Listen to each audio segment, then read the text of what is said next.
ప్రధానిని వ్యక్తిగతంగా దుర్భాషలాడలేదు అన్నారు సీఎం రేవంత్ రెడ్డి. మోదీ పుట్టుకతోనే బీసీ కాదని మాత్రమే చెప్పాను అన్నారు. బీసీలపై నిజంగా ప్రేమ ఉంటే కులగణన చేసి చూపించాలి అన్నారు సీఎం రేవంత్ రెడ్డి.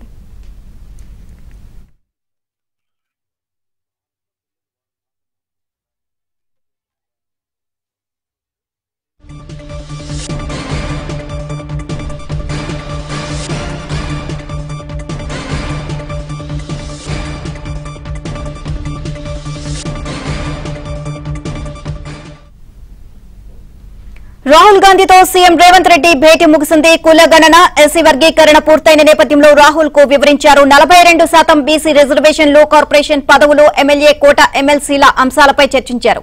మరోవైపు తెలంగాణలో ఏర్పాటు చేయనున్న బహిరంగ సభలకు రాహుల్ ను సీఎం రేవంత్ ఆహ్వానించారు.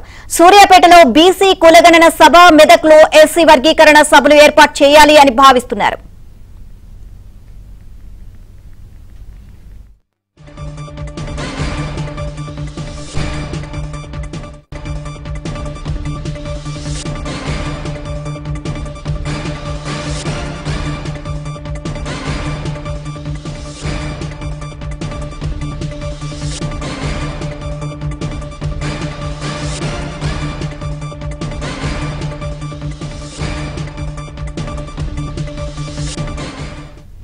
తాను ప్రధానిని వ్యక్తిగతంగా దుర్భాషలాడలేదు అన్నారు సీఎం రేవంత్ రెడ్డి.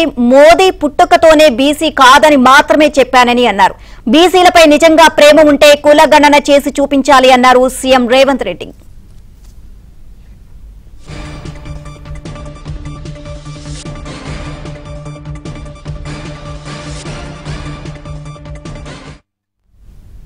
ఓవరాల్ ఇదే అంశానికి సంబంధించి మరిన్ని అప్డేట్స్ మా ఢిల్లీ కరెస్పాండెంట్స్ సతీష్ నాడి తెలుసుకుందాం. సతీష్, రాహుల్ గాంధీతో సీఎం రేవంత్ రెడ్డి భేటీ ముగిసినట్లుగా తెలుస్తుంది. ఓవరాల్ గా అప్డేట్స్ ఏంటి దీనికి సంబంధించి?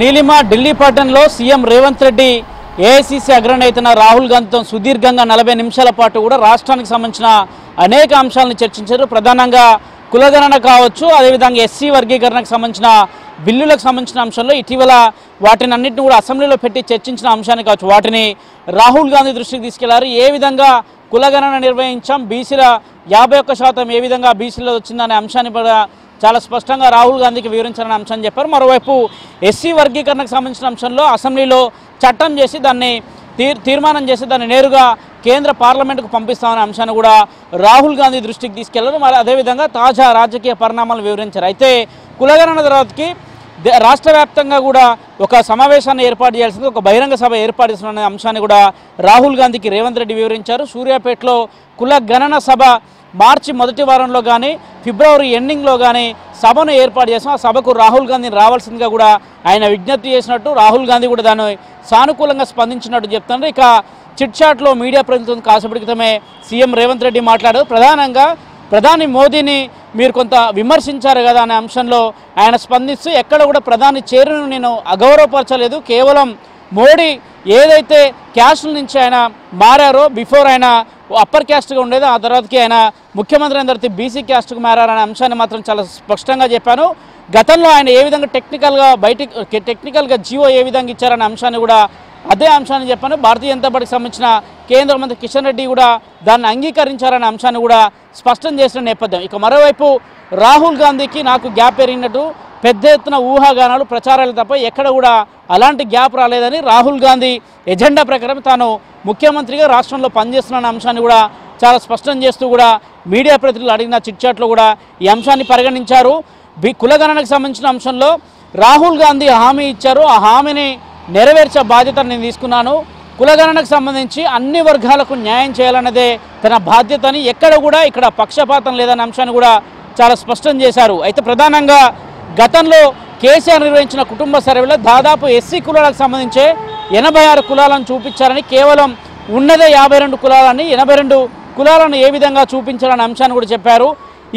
తాము చేసిన కులగణనకు సంబంధించిన అంశంలో 150 ఇళ్లను క్లస్టర్గా ఏర్పాటు చేసి అక్కడ ప్రభుత్వ ఉద్యోగుల్ని పంపించి వారి ద్వారా సర్వే నిర్వహించి డేటా ఆపరేటర్ల ద్వారా వీరందరూ స్వీకరణ చేశాము, ఎక్కడ కూడా ఎవరికి నష్టం చేయలేదన్న అంశాన్ని చెప్పారు. దాదాపు బీసీ కులగణనకు సంబంధించిన విషయంలో ఏ విధంగా ముందుకు వెళ్లారనే అంశాన్ని కూడా చెప్పారు. మొత్తం బీసీలు 51% అయితే ఎస్సీలు 18%, ఎస్టీలు 10%, మిగతా వాళ్ళు ఓసీలుగా చూపారు గతంలో అనే అంశాన్ని కూడా స్పష్టం చేశారు. మా సర్వేలో మొత్తం 5 కేటగిరీలుగా విభజించి ముస్లింలు ఉన్న బీసీలను కూడా కలిపి చెప్పామని, ఆ ప్రకారం హిందూ ముస్లింలు అంతా కలిసి 56% అయ్యారని కూడా రేవంత్ రెడ్డి స్పష్టం చేశారు. అందులో 42% బీసీలు ఉంటే 12.65%గా మైనార్టీలు ఉన్నారనే అంశాన్ని కూడా స్పష్టం చేశారు. రాజకీయ జోక్యానికి తావు లేకుండా ఒక కమిషన్ ఏర్పాటు చేసి కమిషన్ అనుగుణంగానే తాము ముందుకు వెళ్తామనే అంశాన్ని కూడా ఈరోజు రేవంత్ రెడ్డి స్పష్టం చేశారు. ఇక కేసీఆర్ సర్వేలో